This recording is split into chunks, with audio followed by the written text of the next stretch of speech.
Bom dia, pessoal. Bom, estou aqui de volta com mais uma videoaula no canal. Uma videoaula que eu já estava devendo aí a muita gente que me mandou e-mail solicitando que eu fizesse uma videoaula a respeito da NR33, de espaço confinado.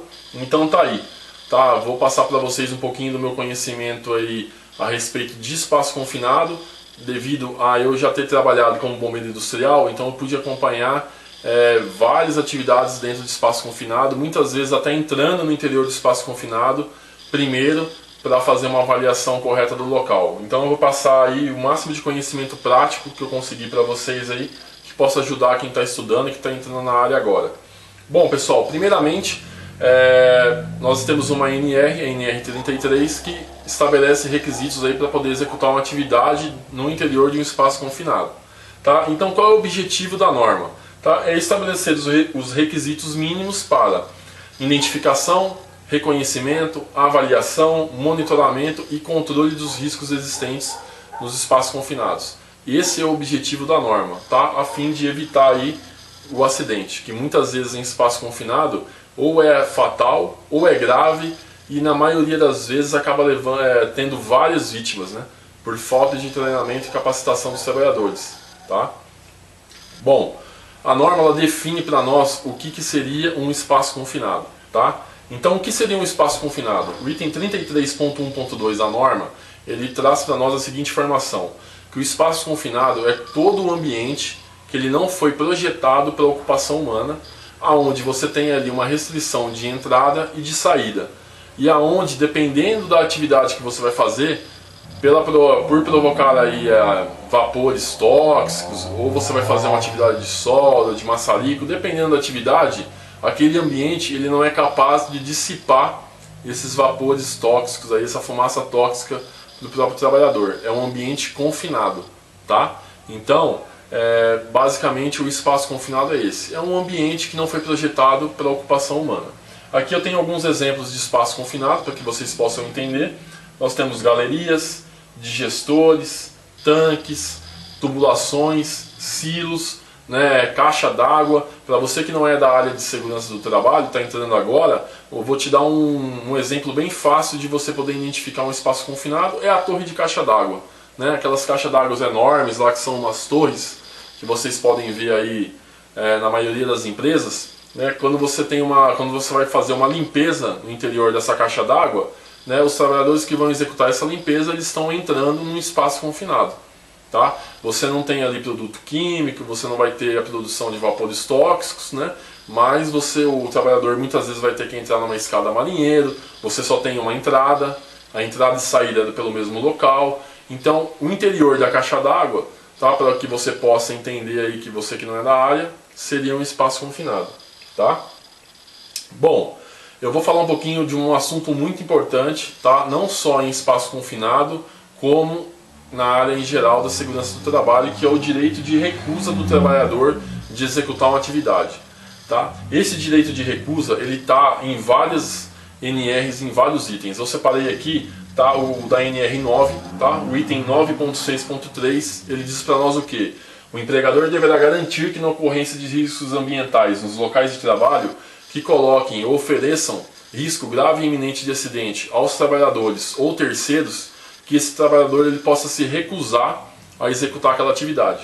Tá? Ele vai passar essa informação para o superior hierárquico dele, de forma imediata, e ele vai se recusar porque aquela situação que ele identificou está colocando em risco grave e iminente a integridade física dele e de terceiros. Então, a NR9 no seu item 9.6.3, ele traz para nós essa informação. Tá? A norma regulamentadora 33, no seu item 33.5.1, também traz essa informação, tá? Que o empregador deve garantir que os trabalhadores possam interromper as suas atividades e abandonar o local em qualquer situação que exponha os trabalhadores a risco grave e iminente de acidente. Então, tanto a NR33 quanto a NR9, elas dão esse amparo para o trabalhador para poder se recusar a executar uma atividade dessa, tá? Aí você que está entrando na área agora, você que está estudando segurança do trabalho, você pode estar pensando assim, pô Fabiana, mas o que seria um risco grave e iminente de acidente? Né? Tenho dúvida quanto a isso daí. Bom, eu separei aqui ó, o item 3.1.1 da NR3. tá? Para você que tem dúvida nesse item, dá uma olhadinha na NR3 lá e dá uma lida nela. Ela fala o quê? Considera-se grave e iminente risco toda condição ou situação de trabalho que possa causar um acidente ou uma doença relacionada ao trabalho, lesão grave e na integridade física dos trabalhadores. Então, a NR3, ela define para nós o que seria um risco grave e iminente de acidente, tá? Resumindo, toda a situação que possa proporcionar ao trabalhador ou a terceiros, tá, lesões graves ou até mesmo fatais ou uma doença relacionada à atividade que ele está executando ali. Tá? Então a NR3 ela traz essa definição para nós. Bom, coloquei em vermelho aqui também, tá, para deixar bem claro para vocês que o direito de recusa não é recusar de se fazer da atividade, e sim do trabalhador se expor ao risco. Tá? Então a empresa ela tem que garantir que todas as medidas aí para a realização de uma atividade de risco sejam feitas para eliminar todos os perigos que esse trabalhador está exposto, tá certo? Bom, existe também algumas responsabilidades, tanto da empresa, tá, do empregador, como do trabalhador. Então eu vou passar para vocês agora um resumo, as mais importantes na minha visão. Tá? Então o item 33.2.1, ele traz para nós o que? Cabe ao empregador, tá, indicar formalmente o responsável técnico pela execução dessa atividade. Normalmente vai ser o técnico de segurança.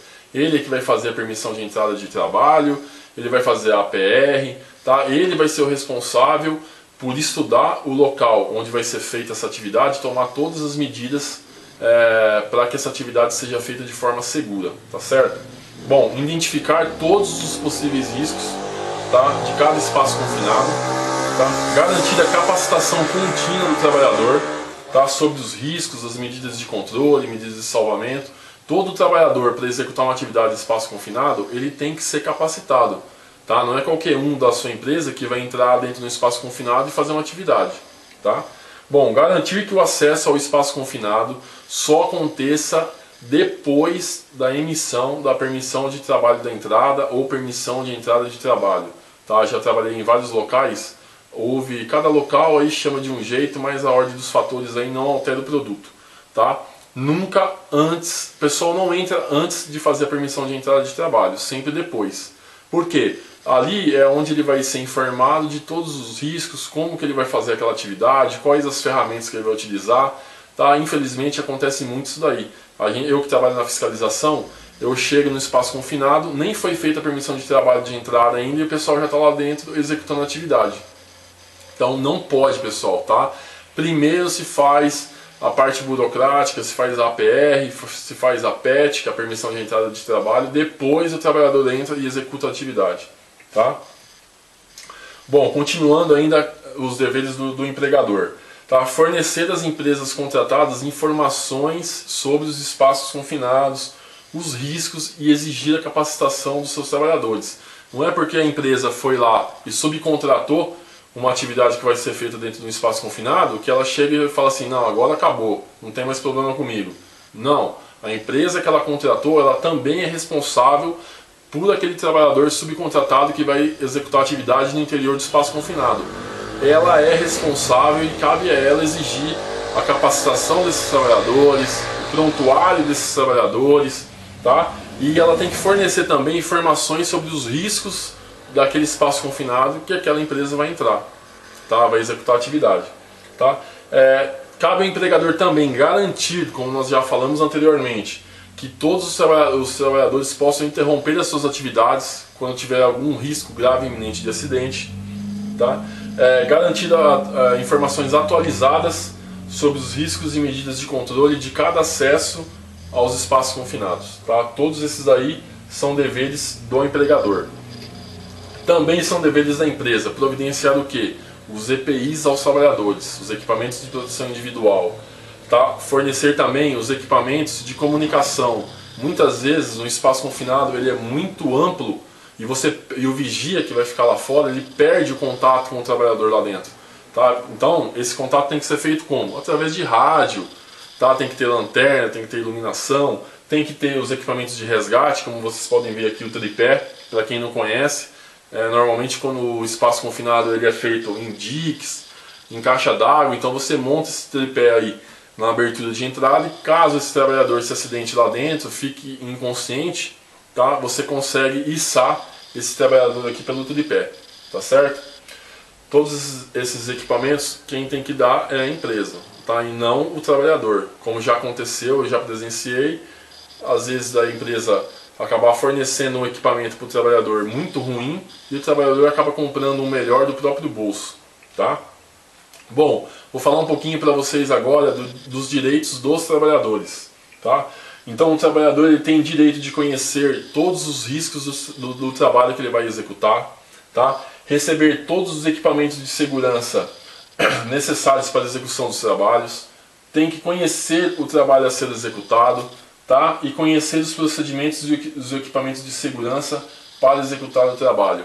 Então, onde que isso daí é feito? Na APR. A APR ela não pode ser um documento só para colher a assinatura do trabalhador, como eu já falei em vários vídeos aqui no canal. A APR é o documento onde o responsável técnico pela atividade vai passar todas as informações dos trabalhadores, tá? Todos esses são direitos dos trabalhadores. Bom, outra obrigação do empregador também, que está no item 33.3, é que o empregador ele faça uma gestão de segurança do trabalho, tá? E como que é feita essa gestão de segurança do trabalho? Ela é dividida em 3 itens aí: medidas técnicas de prevenção, medidas administrativas e medidas pessoais, tá? Eu vou passar para vocês aí cada uma delas. Bom, começando com a nossa gestão de segurança do trabalho, que está na NR33, o item 33.3.2, ele traz para nós quais são essas medidas técnicas de prevenção.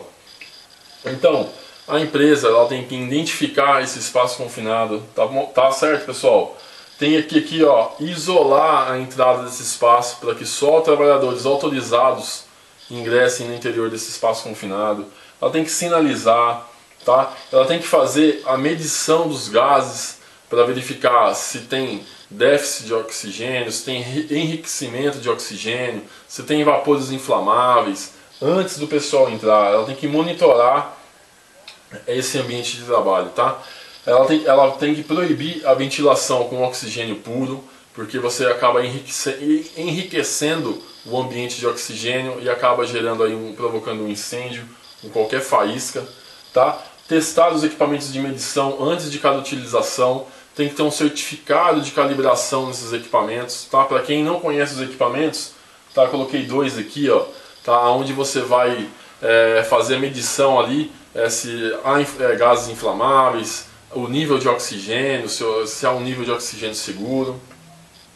Fazer a análise preliminar de risco, tá? Onde você vai estudar, onde você vai ter todas as informações do local e dessa atividade. Aqui nós podemos ver, ó, um sistema de exaustão com exaustor, né? Você vai como é que se diz? Você vai provocar uma ventilação, né, nesse ambiente de trabalho. Se você estiver produzindo gases tóxicos, você vai fazer um sistema de exaustão ali para puxar o ar, e numa outra entrada do espaço confinado você vai colocar um outro exaustor, né, mandando o ar. Você vai fazer circular o ar para que não fique uma concentração de gases perigosos ali. Então tem uma série de medidas técnicas de prevenção ali que o trabalhador vai ter que a empresa vai ter que executar, tá? Bom, continuando aí as medidas técnicas de prevenção, adotar medidas para eliminar ou controlar o risco de incêndio, de explosões, de atividades com solda, lixadeira. Atividade com solda e lixadeira, tá, numa área aberta, tá, não tem tanto perigo, tá? É completamente diferente quando você vai fazer um serviço de lixadeira ou uma solda no interior de um espaço confinado. Por quê?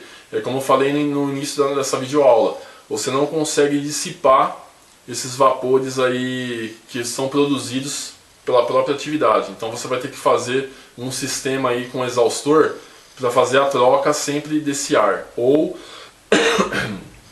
que o pessoal entre aí com ar mandado ou com o cilindro de respiração autônomo. A empresa tem que garantir medidas para evitar o soterramento, choque elétrico, quedas e esmagamentos, amputações e etc. Todos os riscos aí, tá, que os trabalhadores estiverem expostos. Bom, medidas administrativas agora. Nós vimos as medidas técnicas, agora o item 33.3.3 traz para nós as medidas administrativas aí que a empresa tem que tomar. Primeiro, manter cadastro atualizado de todos os espaços confinados, tá? Se é uma indústria, então ela já sabe ali todos os locais ali que é considerado um espaço confinado. Definir medidas para isolar, sinalizar, controlar e eliminar os riscos desses locais dos espaços confinados. Manter sinalização permanente junto à entrada do espaço confinado, principalmente indústria. Se você tem um local que é um espaço confinado, você já tem ali que ter uma sinalização de advertência ao trabalhador que ele está ingressando ali no espaço confinado, para que ele não entre sem autorização. Implementar a permissão de entrada de trabalho, preencher, assinar, datar em 3 vias antes do ingresso dos trabalhadores, conforme a gente já comentou aí nos slides anteriores. Eu vou abrir um parênteses aqui. O item 33.5.3 é proibido, é vedado a entrada, a realização de qualquer atividade nos espaços confinados antes da elaboração da assinatura da permissão de entrada de trabalho.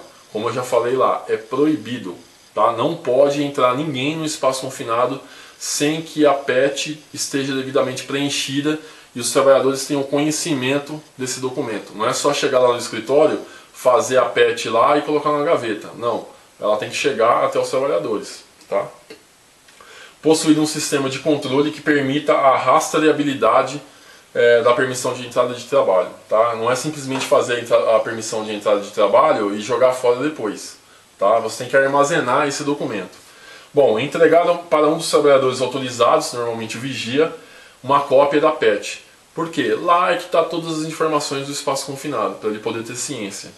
Encerrar a permissão de trabalho quando as operações, por qualquer motivo, pararem, tá? Você encerra aquela PET para depois você reabrir de novo. Isso se for no mesmo dia, porque ela é válida somente por um dia. Tá? Manter arquivada os procedimentos de permissões de trabalho por 5 anos. Então, a partir do momento que você fez um trabalho em espaço confinado ali na sua empresa e você fez uma PET, você tem que arquivar esse documento por 5 anos. Tá na NR33. Assegurar que o acesso ao espaço confinado somente seja iniciado com acompanhamento e autorização de supervisão capacitada. Tá? Então, não é só o trabalhador chegar lá e ir entrando no espaço confinado e executando a atividade. Sempre tem que ser liberado por um trabalhador, por um técnico capacitado. Normalmente é o técnico de segurança que vai liberar essa atividade. Mesmo que ele faça um espaço confinado durante 1 semana no mesmo lugar, fazendo a mesma atividade, não interessa. Ele terminou a atividade na segunda-feira, na terça-feira de manhã ele vai chegar e vai entrar? Não. O técnico de segurança tem que ir lá e liberar essa atividade novamente. Na quarta, na quinta, na sexta, por quê? Pode ter acontecido uma mudança de cenário, né? Você não sabe, pode ser que o trabalhador noturno, no outro turno, armazenou algum material lá dentro que não devia, abriu algum sistema de tubulação ali para ir um produto químico ou vapor, ou o que quer que seja. Então não pode, tá?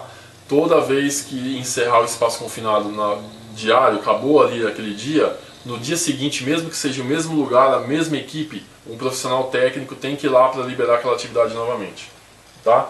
O item 33.3.3.1 traz outra informação muito importante. A permissão de entrada de trabalho é válida somente para cada entrada. Foi o que eu falei. Tá? Não interessa se ele vai ficar 10 dias, 15 dias, 1 mês dentro do espaço confinado. Todo dia vai ser feita uma PET, vai ser feita a liberação dessa atividade para ele. Tá? Bom, medidas pessoais. Tá? O item 33.3.4. Bom, o item 33.3.4.1, todo trabalhador designado para os trabalhos em espaço confinado tem que ter autorização, tem que ter lá apto para trabalho em espaço confinado no ASO, tá? Atestado de saúde ocupacional. Todos eles têm que ser examinados clinicamente e estar apto para executar uma atividade no interior do espaço confinado. Tem que estar no ASO dele lá, igual para trabalho em altura. Tá? Se você ver a NR35 lá, não está lá apto para trabalhar em altura, isso aí é obrigatório. No espaço confinado também. E quem que vai ser o médico que vai examinar esse trabalhador? Vai ser qualquer médico? Não, pessoal. O médico coordenador do PCMSO, ou se não for o médico coordenador, que ele no PCMSO descreva quais são os médicos examinadores que ele autorizou a fazer o exame. Não é qualquer médico, não é ir lá na Praça da Sé fazer um ASO lá e colocar lá apto para trabalhar em espaço confinado, apto para trabalhar em altura, tá, e apresentar para vocês. Não. Tem que estar designado no ASO dele. O item 33.3.4.3, o número de trabalhadores envolvidos no espaço confinado tem que ser os mesmos da APR. O que acontece? Chego lá para fiscalizar um espaço confinado, aí eu pego lá a APR, na APR tem lá 5 trabalhadores, quando eu olho lá dentro tem meia dúzia, 8, 9, não pode, pessoal, tá? Tem que bater o mesmo número da APR, tem que ser o mesmo número que os trabalhadores nas atividades, tá? Bom, item 33.3.4.4, outra proibição importante, é vedada a realização de qualquer trabalho em espaço confinado de forma individual ou isolada. Por quê? Se esse trabalhador entra no espaço confinado sozinho, passa mal, muitas vezes nem pela atividade. Vou dar um exemplo para vocês. Eu vou limpar a caixa d'água está vazia, lá é água, não tem produto químico, tem ventilação, né, dá para respirar tranquilo. Aí o cara entra lá dentro, desmaia, sofre um AVC, sofre um infarto, uma queda de pressão. O que vai acontecer? Ele vai morrer lá dentro, porque ninguém sabe que ele está lá.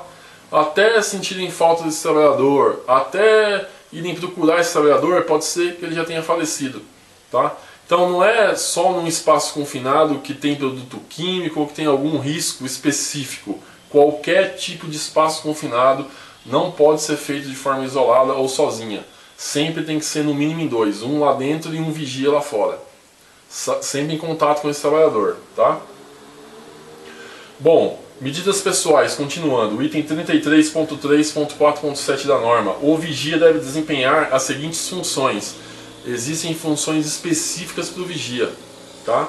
Manter continuamente a contagem precisa do número de trabalhadores no interior do espaço confinado. O vigia tem que saber quantos trabalhadores estão lá dentro, para quando poder sair, ele fazer a contagem e verificar se todo mundo saiu desse espaço confinado, tá? Permanecer fora do espaço confinado, junto à entrada, em contato permanente com os trabalhadores, tá? O que acontece? Chego para fiscalizar um espaço confinado lá, não tem ninguém lá fora. Aí eu olho, pessoal, tudo no interior do espaço confinado. Aí eu falo, amigão, cadê o vigia que estava aqui fora? Então, acabou a lixa, acabou o eletrodo, deu um problema na máquina, não, ele já foi só ali, já está voltando.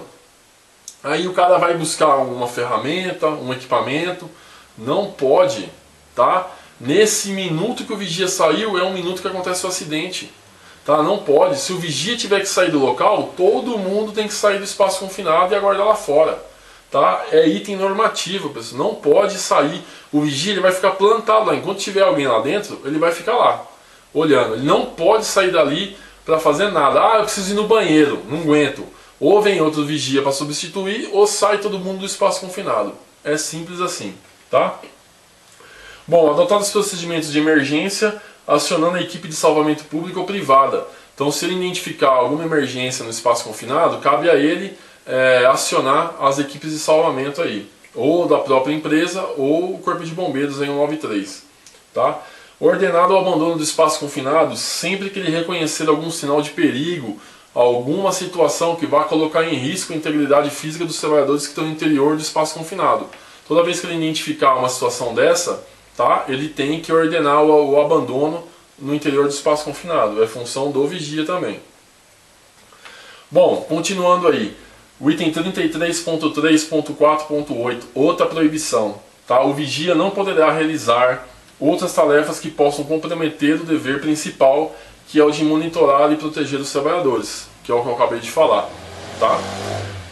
Outro item da NR33, ele traz para nós o quê? Que toda vez que foi identificado, tá, a existência de atmosfera imediatamente perigosa à vida e à saúde, tá, os trabalhadores eles vão entrar nesse espaço confinado ou usando a PA, que é esse equipamento aqui, ó, tá, de respiração autônoma, que é o que os bombeiros usam, tá, para quem não é da área, o cilindro nas costas com a máscara, ou ele vai entrar com a PA ou com o ar mandado, tá? Que é uma máscara conectada a uma tubulação de oxigênio ou um compressor, e esse ar vem pela mangueira e o trabalhador ele vai estar respirando o oxigênio através desse ar mandado. Muitas vezes a entrada, né, do espaço confinado, ou até mesmo já acompanhei atividade dentro de máquinas, né, enormes na indústria, aonde o cara tem que se enfiar no meio das engrenagens ali, e um cilindro de PA não dá, porque ele começa a enroscar, ele não passa pelos vãos ali.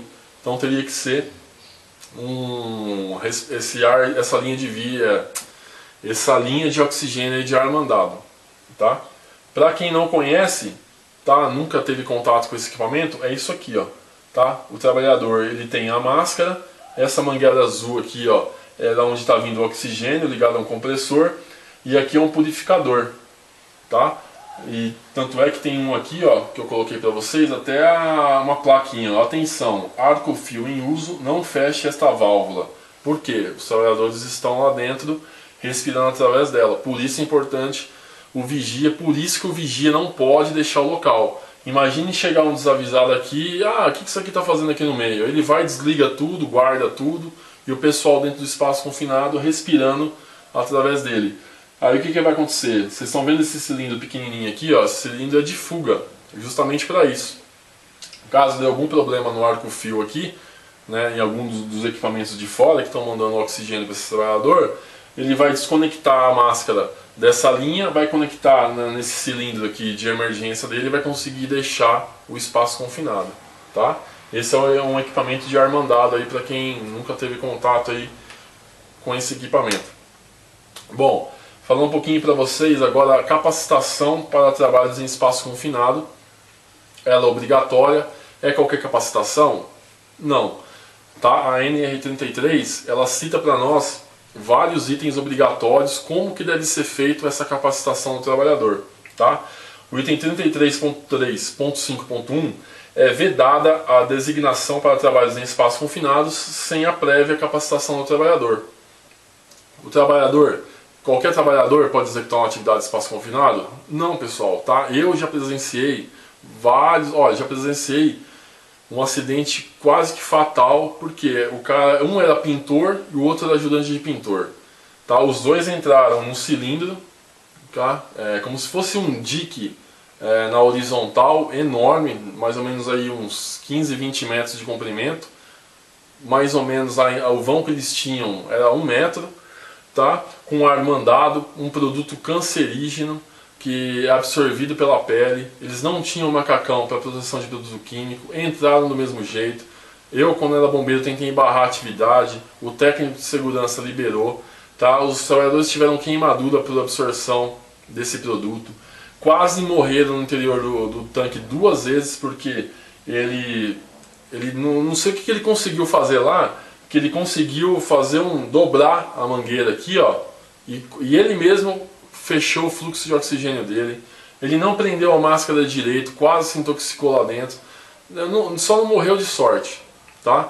Por quê? Porque ele não conhecia o equipamento, ele não foi capacitado, ele não sabia nem como colocar a máscara, tá?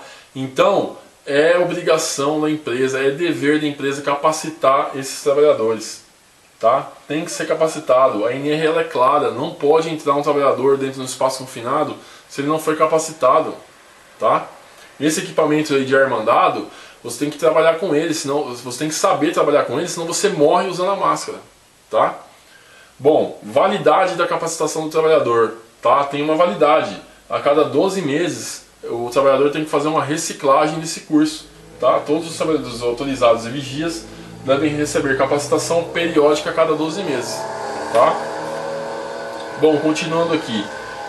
A capacitação deve ter carga horária mínima de 16 horas, tá? Por isso que eu falei para você, não é qualquer treinamento que você vai dar. Não, tem que ter 16 horas, tem que ser realizada dentro do horário de trabalho e tem que ter um conteúdo programático ali mínimo, tá? Contendo as definições de espaço confinado, reconhecimento e avaliação dos controles de risco, funcionamento dos equipamentos utilizados, que foi isso aí que eu acabei de falar para vocês. O cara ia morrer utilizando uma máscara de ar mandado porque ele não sabia utilizar a máscara, né? Procedimentos e utilização da permissão de trabalho de entrada e noções de resgate e primeiros socorros, tá? Bom, Os supervisores de entrada, eles têm que ter uma capacitação adicional, tá? A capacitação deles tem que ser específica para supervisor de entrada e é de 40 horas, tá? Ao término do treinamento, deve ser emitido um certificado. Então esse certificado, você como técnico de segurança, é o que você vai cobrar aí, ou pelos seus próprios trabalhadores, ou se a sua empresa subcontratou uma empresa para executar uma atividade no espaço confinado, você vai verificar se o certificado desse trabalhador tem o nome do trabalhador, o conteúdo programático mínimo conforme determina a NR, carga horária, especificação do tipo de trabalho do espaço confinado, data, local de realização do treinamento e assinatura dos instrutores responsáveis. Juntamente com a capacitação, você vai verificar se esse trabalhador é registrado pela empresa, se ele tem ASO específico para espaço confinado, conforme eu já comentei com vocês, se ele tem ficha de EPI, se ele tem integração de segurança, se ele tem ordem de serviço. É um conjunto de documentos que vão formar o prontuário. Se você ainda não tem noção disso daí, eu tenho uma videoaula no canal específica de prontuário. É só você entrar lá e assistir para você saber certinho aí quais são os documentos que você vai ter que exigir desse trabalhador, tá? Bom, outro item muito importante é emergência e salvamento. A empresa ela tem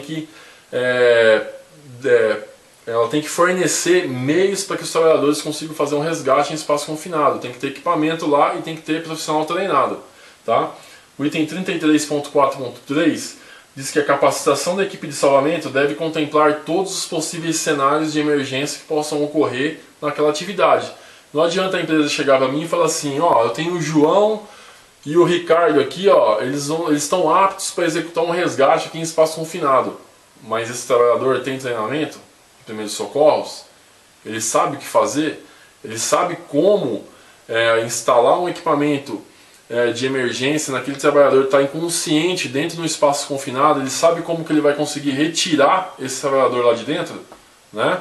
Vai ter que usar tripé, vai ter que usar corda, né? Vai ter que fazer ali um mínimo de primeiros socorros, ele tem treinamento específico para isso?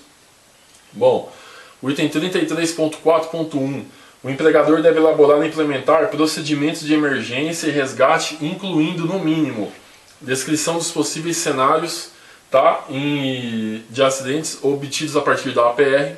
Tá? A APR que é o documento base aí, que vai ter todos os possíveis cenários aí, quem vai estar fazendo o que, né? A descrição de todos os trabalhadores, das funções, dos equipamentos que vão ser utilizados. Na APR, inclusive, tem que ter lá quais são os equipamentos de resgate que vai ter à disposição do trabalhador. Descrição das medidas de salvamento e primeiros socorros a serem executados em caso de emergência. Seleção e técnicas de utilização dos equipamentos de comunicação, iluminação de emergência, busca e resgate. Tá? E primeiros socorros e transporte às vítimas. Tá? Então a empresa ela tem que ter um procedimento de emergência e salvamento caso aconteça aí um acidente no interior desse espaço confinado. Tá? Bom, você pode estar se perguntando aí, tá? Como que é essa permissão de entrada de trabalho ou permissão de trabalho da entrada. Tá? No anexo da NR33, ela já dá o modelo para nós, que é isso aqui, ó. Depois você pega seu livro da NR lá e dá uma olhadinha, isso daí é padrão, tá? Aqui é o modelo de permissão de trabalho. E aqui a sinalização padrão, que também é o anexo 1 da NR33. Esse aqui é a sinalização de segurança que tem que ter na entrada do espaço confinado. Bom, pessoal, aqui são os meus contatos, tá? O meu e-mail, o Facebook e o LinkedIn. Espero que vocês tenham gostado aí, dessa palestra sobre NR33. É muito importante, tá, que vocês leiam atentamente aí a NR33 na íntegra. Isso aqui só foi um resumo, tá, que eu estou passando para vocês, porque eu já fui bombeiro industrial, eu já acompanhei muitas atividades em espaço confinado, já tive que fazer resgate em algumas delas, tá? É muito complicado, tá? É muito complicado quando você tem um trabalhador inconsciente dentro do espaço confinado, onde você tem que pranchar e retirar, estabilizar e retirar esse trabalhador, tá? Muitas vezes, no intuito de salvar um trabalhador que está em dificuldade dentro do espaço confinado, por desconhecimento, tá? E falta de treinamento, o trabalhador que está entrando para fazer o resgate acaba se tornando mais uma vítima, tá? Então tomem cuidado com isso daí. É muito importante, se vocês seguirem corretamente as normas, procedimentos de segurança, os trabalhadores estarem capacitados, dificilmente você vai ter um acidente no interior do espaço confinado, tá? Bom, espero que vocês tenham gostado da videoaula aí e tenha ajudado aí a quem está se formando agora, quem está novo na área. Um grande abraço aí e até já a todos aí.